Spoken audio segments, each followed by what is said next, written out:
Hello friends, welcome back to my YouTube channel. आज हम बात करने वाले हैं रक्त कब दान नहीं करना है। कुछ ऐसी विशेष परिस्थितियां होती हैं जिनके होने से आप रक्तदान नहीं कर सकते, जिनके बारे में आज हम बात करेंगे। एक गर्भवती महिला रक्तदान नहीं कर सकती है क्योंकि उस दौरान जो आपका ब्लड होता है वो आपके पेट में पल रहे बच्चे के ग्रोथ और डेवलपमेंट के लिए बहुत ज़रूरी रहता है। अगर आप प्रेगनेंसी के टाइम पर ब्लड डोनेट करती हैं, रक्तदान करती हैं, तो आपको खून की कमी हो सकती है, एनीमिया हो सकता है। साथ ही आपका जो बच्चा है वो कमज़ोर पैदा हो सकता है, प्री मैच्योर हो सकता है, उसकी फिज़िकली और मेंटली ग्रोथ सही से नहीं हो पाएगी। साथ ही आपकी जो डिलीवरी है वो समय से पहले होने के चांसेस बढ़ जाते हैं। इसीलिए प्रेगनेंसी के टाइम पर आपको रक्तदान नहीं करना है। जो महिला स्तनपान कराती है अपने बच्चों को, वो रक्तदान नहीं कर सकती क्योंकि इस दौरान जो आपका बच्चा है सारा न्यूट्रिशन अपनी माँ से प्राप्त करता है। अगर इस दौरान आप रक्तदान करते हैं तो आपको एनीमिया हो सकता है, खून की कमी हो सकती है। साथ ही आप अपने बच्चे को सारा न्यूट्रिशन नहीं दे पाएंगी, जिससे कि बच्चा फिज़िकली और मेंटली प्रिपेयर नहीं हो पाएगा, बच्चा कमज़ोर हो सकता है, साथ ही उसका वज़न कम रहेगा। इसीलिए आपको स्तनपान कराते हुए रक्तदान नहीं करना है। तीसरा है, अगर आपका अबॉर्शन हो चुका है पिछले 6 महीने के अंदर, तब आप रक्तदान नहीं कर सकती।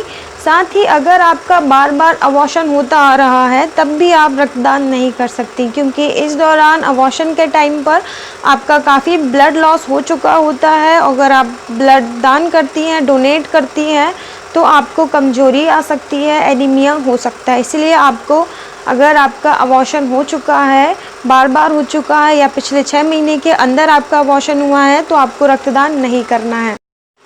चौथा है, वो महिलाएं जिनका अभी रिसेंट में डिलीवरी हुई है, बच्चा पैदा हुआ है, वो भी रक्तदान नहीं कर सकती क्योंकि इस दौरान रक्तदान नहीं करना चाहिए क्योंकि जो ब्लड होता है वो काफ़ी लॉस हो चुका होता है और जो नया ब्लड बनने वाला होता है वो आपके बच्चे की ग्रोथ डेवलपमेंट के लिए बहुत ज़रूरी होता है। तो आपको, अगर आपकी डिलीवरी हुई हो अभी रिसेंट में, तो आपको रक्तदान नहीं करना है। अगर आपकी पिछले 6 महीने के अंदर कोई मेजर सर्जरी हुई हो, हार्ट सर्जरी, ब्रेन सर्जरी, कोई भी सर्जरी हुई हो, तब भी आप रक्तदान नहीं कर सकते हैं क्योंकि इस दौरान भी आपका ब्लड लॉस हो चुका रहता है और आपको ब्लड की कमी हो सकती है। साथ ही अगर आपकी डेंटल सर्जरी हुई हो तब भी आप ब्लड डोनेट नहीं कर सकते। अगर आपको दिल का दौरा पड़ा हो या दिल की बीमारी हो, आपका ब्लड प्रेशर हाई होता हो, तब भी आप रक्तदान नहीं कर सकते हैं क्योंकि इस दौरान भी जो ब्लड डोनेट किया होगा वो दूसरे के लिए काफ़ी नुकसानदायक होगा। इसलिए आपको, अगर आपका हार्ट अटैक आया हो, दिल का दौरा पड़ा हो, तब आपको रक्तदान नहीं करना। अगर आपने पिछले 24 घंटे के अंदर कोई नशा किया हो, जैसे सिगरेट या स्मोकिंग, तो आपको ब्लड डोनेट नहीं करना है क्योंकि 24 घंटे के अंदर जो आप नशा करते हैं उसके कुछ पार्टिकल्स आपके ब्लड में रह जाते हैं और अगर आप तुरंत बाद ब्लड डोनेट करते हैं, रक्तदान करते हैं, तो आपके जो पार्टिकल्स हैं स्मोकिंग या ड्रिंकिंग के, वो दूसरे व्यक्ति में ट्रांसफ़र हो सकते हैं। इसलिए आपको रक्तदान नहीं करना है स्मोकिंग या ड्रिंकिंग के बाद। अगर आपकी बॉडी में हीमोग्लोबिन लेवल कम है तब भी आप रक्तदान नहीं कर सकते क्योंकि ऑलरेडी आपके ब्लड में जो हीमोग्लोबिन लेवल है वो 12 से ऊपर होना चाहिए। अगर आपका हीमोग्लोबिन लेवल 12 से कम है तब आप रक्तदान नहीं कर पाएंगे।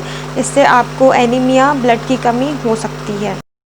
अगर आपको किसी भी प्रकार की बीमारी है तब आप रक्तदान नहीं कर सकते क्योंकि आपकी बीमारी ब्लड के द्वारा किसी और व्यक्ति में ट्रांसफ़र हो सकती है। जैसे आपको HIV है या आपकी फैमिली में हिस्ट्री में किसी को HIV है, TB है, किडनी की डिसीज़ेज़ है, डायबिटीज़ है, हार्ट की बीमारी है, साथ ही अगर आपको अस्थमा है, कोई भी प्रकार की बीमारी हो, आपको रक्तदान नहीं करना है।